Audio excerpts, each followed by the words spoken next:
마태복음 2장 1절에서 12절 말씀을 봉독합니다. 헤롯 왕 때에 예수께서 유대 베들레헴에서 나심에 동방으로부터 박사들이 예루살렘에 이르러 말하되 유대인의 왕으로 나신 이가 어디 계시냐? 우리가 동방에서 그의 별을 보고 그에게 경배하러 왔노라 하니 헤롯 왕과 온 예루살렘이 듣고 소동한지라. 왕이 모든 대제사장과 백성의 서기관들을 모아 그리스도가 어디서 나겠느냐 물으니 이르되 유대 베들레헴이오니 이는 선지자로 이렇게 기록된 바 또 유대 땅 베들레헴아 너는 유대 고을 중에서 가장 작지 아니하도다. 내게서 한 다스리는 자가 나와서 내 백성 이스라엘의 목자가 되리라 하였음이니이다. 이에 헤롯이 가만히 박사들을 불러 별이 나타난 때를 자세히 묻고 베들레헴으로 보내며 이르되 가서 아기에 대하여 자세히 알아보고 찾거든 내게 고하여 나도 가서 그에게 경배하게 하라. 박사들이 왕의 말을 듣고 갈새 동방에서 보던 그 별이 문득 앞서 인도하여 가다가 아기 있는 곳 위에 머물러 서 있는지라. 그들이 별을 보고 매우 크게 기뻐하더라. 집에 들어가 아기와 그의 어머니 마리아가 함께 있는 것을 보고 엎드려 아기께 경배하고 보배압을 열어 황금과 유향과 모략을 예물로 드리니라.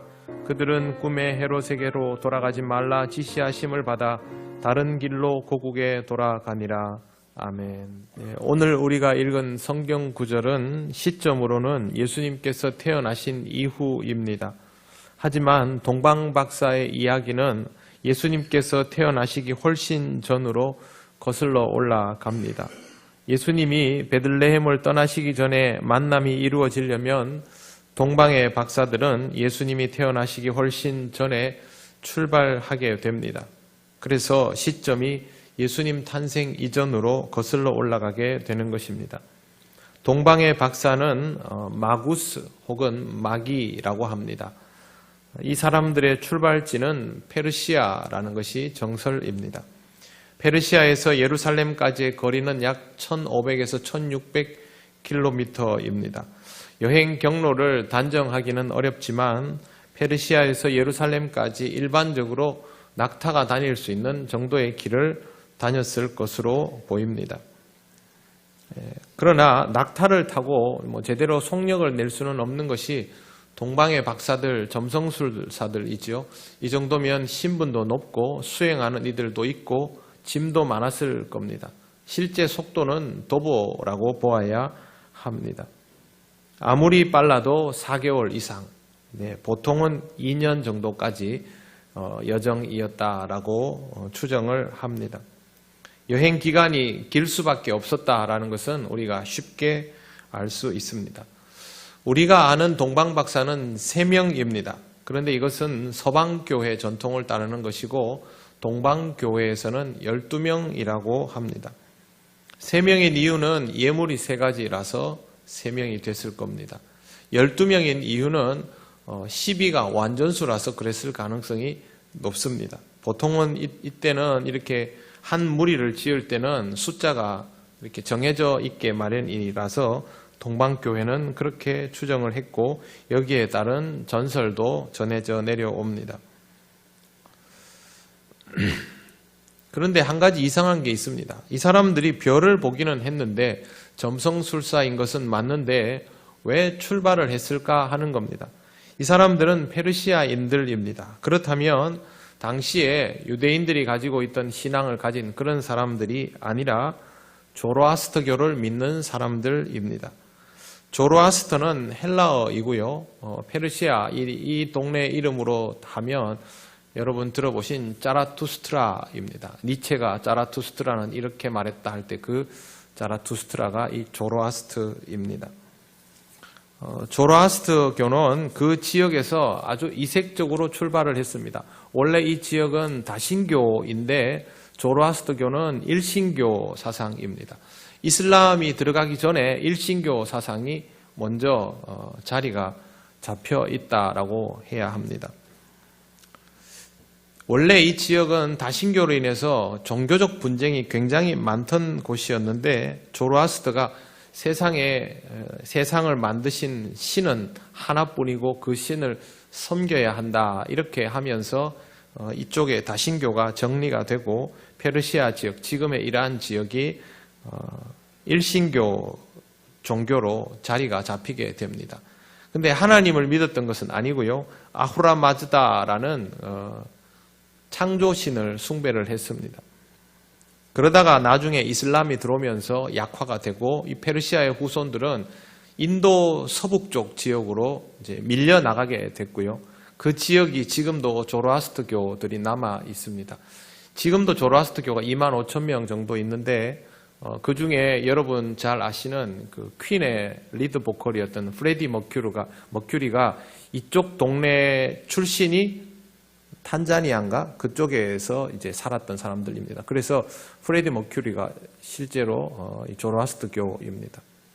아주 특이한 사실은 다신교적인 정서에서 일신교가 생기고 그리고 나서 또 이러한 영향들이 함께 있게 됐다라는 것을 볼 수 있습니다. 단순히 다신교적 정서였으면 점성술사들이 이렇게 반응을 하기도 어렵습니다만 창조주에 대한 관심이 커져 있는 상태의 시대를 살아가던 점성술사들입니다. 그렇다 보니까 큰 별의 메시지를 알고 싶어 했고 그렇게 움직이게 되었음을 우리가 추정해 볼 수 있습니다.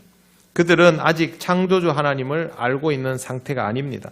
창조주가 있다라는 것은 생각하게 된 정도이지만 하나님을 알지 못하는 상태이죠.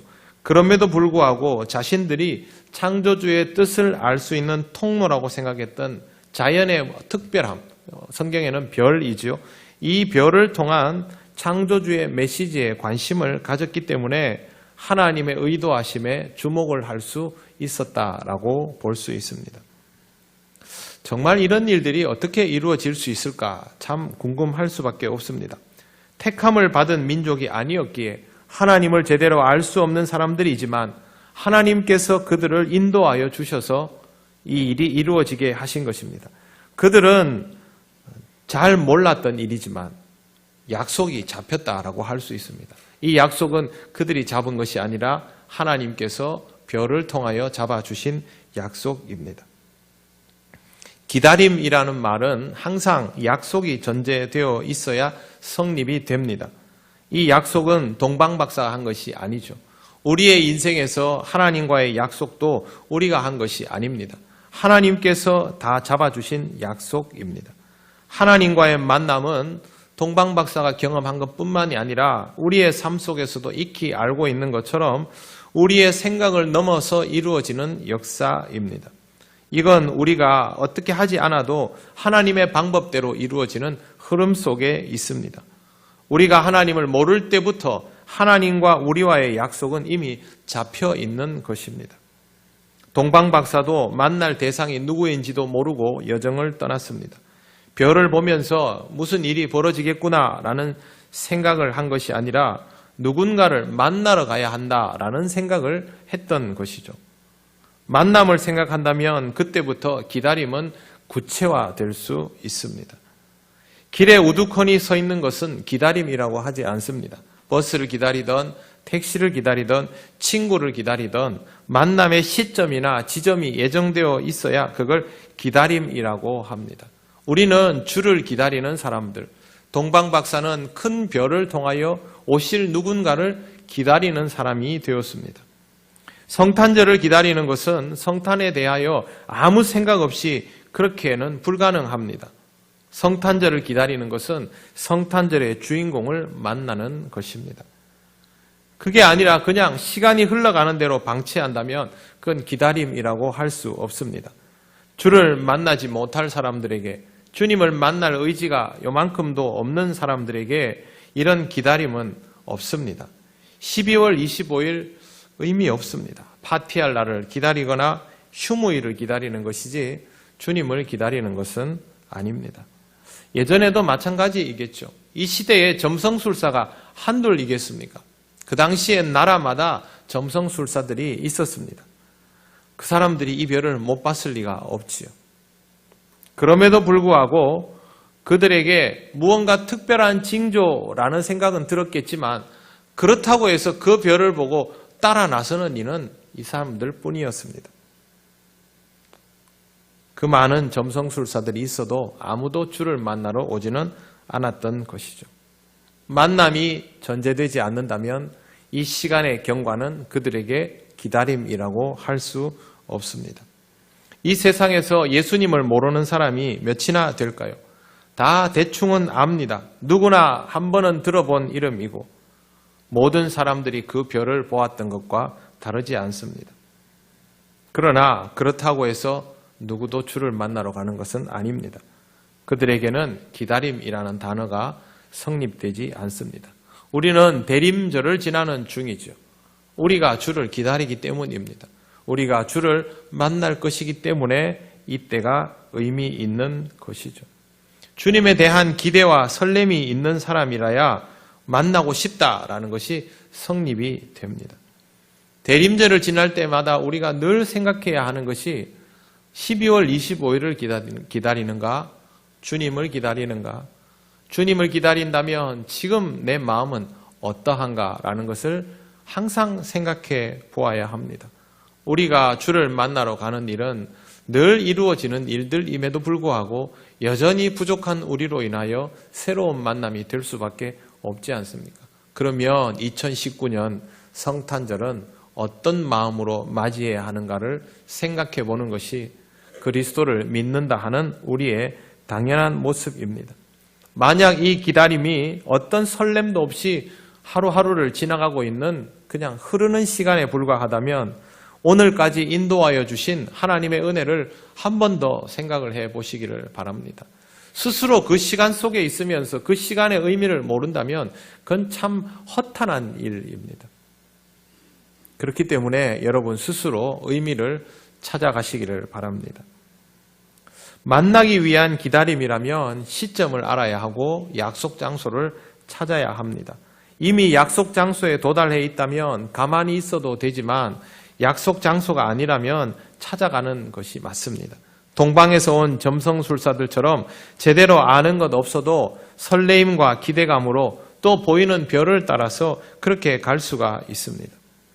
우리는 이전에도 주님을 만났고 지난해에도 주님을 만났고 늘 주님을 만나며 살아가고 있습니다.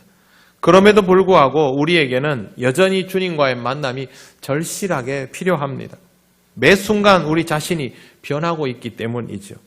때로는 영적으로 성장하였기에 성숙한 만남이 필요하고 때로는 영적으로 퇴보하고 있기에 회복을 위한 만남이 필요합니다. 우리는 그 순간순간 마치 다른 사람 같을 때가 아주 많습니다. 지금 우리도 예전의 어느 대림절과도 전혀 다른 모습으로 이렇게 예배를 드리고 있습니다. 그래서 지금은 지금의 모습으로 다시 올해 성탄을 맞이하며 주를 만나러 가야 합니다. 우리가 완성되었다면 갈 필요가 없지요. 그냥 기다리기만 하면 됩니다. 시간만 흘러주면 될 것입니다. 그러나 우리가 완성되지 않았다면 만나러 걸어가야 합니다.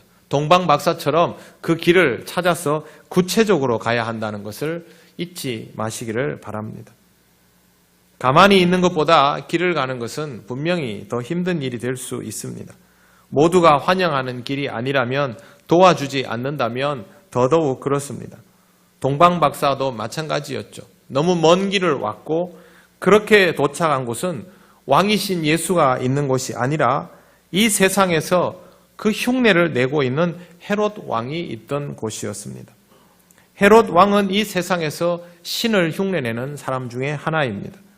그에게 자신을 능가하는 존재가 출현한다라는 것은 조금도 달가운 일이 아닙니다. 그런 헤롯에게 태어날 이가 어디에 있는지를 물었으니 제대로 된 대답이 올 리가 만무합니다. 헤롯은 자신도 몰랐던 특별한 존재의 출현에 대해서 극히 경계하면서 별이 나타난 때를 자세히 묻고 나중에 또 들은 대로 베들레헴으로 동방박사들을 보내면서 다녀오는 길에 자신에게 알려달라는 이야기까지 합니다. 겉으로는 경배하기 위해서라고 하지만 그것은 새빨간 거짓말입니다. 왕좌를 지키기 위해서 무슨 짓이든 서슴지 않던 인물이 어떻게 다른 왕을 경배할 수 있단 말입니까? 그러나 동방박사는 헤롯의 속셈을 전혀 알아차리지 못합니다. 그래서 왕의 말을 듣고 그대로 따라 베들레헴에 가게 되고 그곳에서 주를 만나게 됩니다. 다행한 일은 적어도 왕이 베들레헴에 대해서 알려주었다라는 사실이죠. 천사가 나타나서 그 길을 안내해 주면 얼마나 좋겠습니까? 주를 만나러 가는 길을 누군가가 나타나서 일일이 인도해 주면 얼마나 좋겠습니까? 그러나 현실은 그렇지 않았습니다. 동방박사가 헤롯을 만나게 되는 것처럼 주소를 잘못 찾을 수도 있고 잘못된 의도를 가진 사람을 통하여 혼란스러울 수도 있습니다. 그래도 주를 만날 수 있는 정보는 우리에게 전달이 됩니다. 헤롯이 의도하지 않았지만 미가서 5장 2절의 말씀을 그도 듣고 그걸 전달까지 해주고 있지 않습니까? 이와 마찬가지로 하나님께서 우리에게 주시는 메시지는 어떤 경로를 통하여서든 전달되게 되어 있습니다. 동방박사가 이곳에 도달한 이유는 다른 거 아닙니다. 베들레헴 에브라다야 이 말을 듣기 위해서입니다. 주님이 진짜 계신 곳이 어디인지를 듣기 위해서 이곳에 도착하게 되었던 것이죠. 결국 하나님의 말씀이 어떤 경로를 통하여서든 헤롯 같은 경로를 통하여서든 우리에게 전해진다면 그러면 우리는 길을 찾는 일을 멈추지 말아야 합니다. 주소가 틀릴 수 있습니다. 혼란스러운 사람을 만날 수도 있습니다. 우리의 인생이 시험에 들 수도 있습니다. 올해의 기다림은 더 어려울 수도 있습니다. 그러나 주님의 말씀이 들리면 그 말씀을 들으면서 나아가는 것이 우리가 해야 할 일입니다. 하나님은 언제나 우리에게 분명하게 말씀하여 주십니다. 동방 박사에게만 말씀해 주신 것도 아닙니다. 헤롯에게 먼저 말씀해 주셨습니다. 그러나 헤롯은 마음이 강팍하여져서 그것을 복음으로 받아들이지 못하는 사람이었습니다.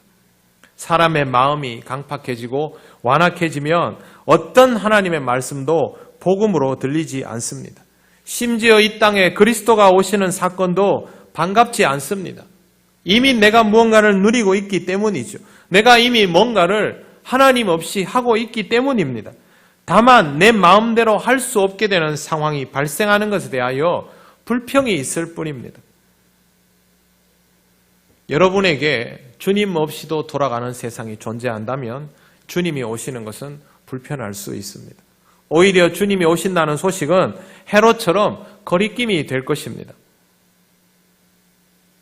오실 주님에 대한 말씀만이 아니라 우리에게 주어지는 주님의 모든 말씀이 다 그러합니다. 어떤 것도 결국 주님의 임재를 경험하는 말씀이지 않습니까? 하나님의 말씀은 어떤 식으로든 우리 가까이 와 있습니다. 그것을 듣고 불편해하지 않고 기쁘게 받아들여야 그 다음 장소로 이동이 가능합니다. 여러분의 인생에 신앙의 진도가 나가려면 주의 말씀을 듣고 받아들여야 그 다음 방향이 알려지는 것이지 이 말씀을 듣고 받아들이지를 못하는데 어떻게 그 다음이라는 것이 존재합니까? 동방박사가 헤롯이 거기에 있는 제사장들이 가야 할 곳은 주님을 만나는 곳이죠. 다 똑같습니다. 그러나 그 말씀을 듣고 주를 만나러 가는 자는 정해져 있었습니다. 어떤 식으로든 여러분에게 전해지는 이 말씀을 잘 들으시고 여러분 신앙의 약속 장소를 하나하나 찾아 나가시는 삶을 살아가시기를 바랍니다. 네 번째 동방박사 이야기 들어보신 적이 있을 겁니다. 이 이야기는 동방박사 내용처럼 성경에 있는 것이 아니라 러시아 정교회에서 오래전부터 내려오던 민담입니다. 그러니 동방박사의 출연처럼 구체적으로 사실 여부를 확인할 방법은 없습니다. 그러나 이런 이야기가 전해져 내려오는 데는 그만한 이유가 있습니다. 우선 이 이야기를 소설로 써낸 사람들이 있습니다. 제일 먼저 등장한 책은 헨리 반다이크라는 사람이 쓴 책인데 1895년에 나왔습니다. The Other Wise Man이라고 해서 네 번째 동방박사 이야기라는 책이 나왔습니다. 그리고 독일 사람이 그로부터 한 15년 뒤에 역시 러시아 민담을 써냈습니다. 에차르드 샤퍼인데 이거는 넷째 왕의 전설입니다. 동방의 점성술사들을 단순히 그런 예언, 점을 치고 이런 수준이 아니라 실제로 그 시대에는 권력자들이었습니다. 그렇기 때문에 여기서 넷째 왕의 전설이라는 제목이 붙어 있습니다. 모두 다 새 동방박사가 아닌 성경에는 확인할 방법이 없는 또 다른 동방박사의 이야기입니다. 이 사람이 다른 새 동방박사와는 달리 오랜 여정의 우여곡절 끝에 그렇게 주를 만나게 되는 내용입니다. 여정은 무려 30년이 넘게 걸렸습니다. 그때 만난 주님은 더 이상 아기 예수도 아니었습니다. 영광의 주님도 아니었습니다. 골고다를 향하여 걸어가고 그렇게 해서 만났던 십자가의 그리스도가 바로 그분이었습니다. 그렇게 늦게 주님을 만나고 이미 주님 앞에 드릴 예물도 없이 빈손으로 나왔지만 그것이 주님께 드릴 수 있는 가장 아름다운 경배요 예물이었다는 것이 이 이야기의 결말입니다. 이런 이야기가 전해져 내려오는 이유가 무엇일까요? 세상의 모든 그리스도인들이 결국에는 이 네 번째 동방박사일 수밖에 없기 때문입니다. 그가 늦을 수밖에 없었던 이유, 빈손일 수밖에 없었던 이유는 모두 자신도 모르게 주님을 향하여 가는 걸음 중에 일어난 손실들이었던 것입니다. 그것이 곧 주님을 향한 경배였고 그것이 곧 주님께 드리는 예물이 되었던 거죠. 오면서 이 사람도 돕고 저 사람도 챙기고 그러다가 세월이 늦어진 거거든요. 인생은 그렇습니다. 우리의 삶 속에 주가 찾아오심을 깨닫고 주를 만나기 위해서 부지런히 가봐도 우리가 원하는 만큼 그 시점에 제대로 된 타이밍에 주를 만나고 우리의 인생에 전환이 일어나는 것을 기대하는 것은 참 달콤한 꿈이죠. 현실은 그렇지 않습니다. 네 번째 동방박사처럼 우리는 사실상 우리 인생의 전부를 오랜 기다림으로 채우고 있는지도 모릅니다. 그러나 그 과정을 충실하게 살아간다면 여기에 나와 있는 이 책의 내용처럼 그 순간순간 모든 사람들을 대할 때 주를 만나는 것임을 나중에라도 알게 된다면 우리의 기다림은 결코 헛되지 않을 것입니다. 주님은 우리가 걸어가야 할 끝자리에 이미 기다리고 계십니다. 주님이 우리를 기다려 주신다면 우리는 아직 늦지 않은 것이죠. 주님은 얼마 후에 베들레헴을 떠나지만 그러나 언제나 우리를 기다리는 분 아닙니까? 우리는 그 주님을 만날 때까지는 항상 기다림의 마음으로 살아갈 수밖에 없습니다. 내가 주님을 사랑한다면, 기어이 만나야 하겠다면 주님을 만나는 그 시간은 우리에게 기쁨의 순간이 될 것입니다. 신앙생활을 왜 합니까? 복받기 위해서입니까? 출발은 그렇게 했지요. 우리가 신앙생활하는 진짜 이유는 주를 기쁘게 만나기 위해서입니다. 주를 만난 그 자리가 기쁨이 될 수 있도록 그렇게 하기 위해서이죠. 전혀 늦은 것이 아닙니다. 여러분의 마음을 잘 돌아보십시오. 하나님은 이미 아시는 우리의 마음, 우리 자신도 잘 돌아보아야 하지 않겠습니까? 이 대림절의 마무리를 잘 하시고 주를 만나는 일이 여러분의 삶 속에 가장 큰 기쁨이 될 수 있도록 지금 이 순간의 기다림을 주님의 은혜 가운데 충실하게 채워나가시기를 바랍니다. 그래서 여러분에게 주를 만나는 기쁨이 늘 가득하시기를 바랍니다.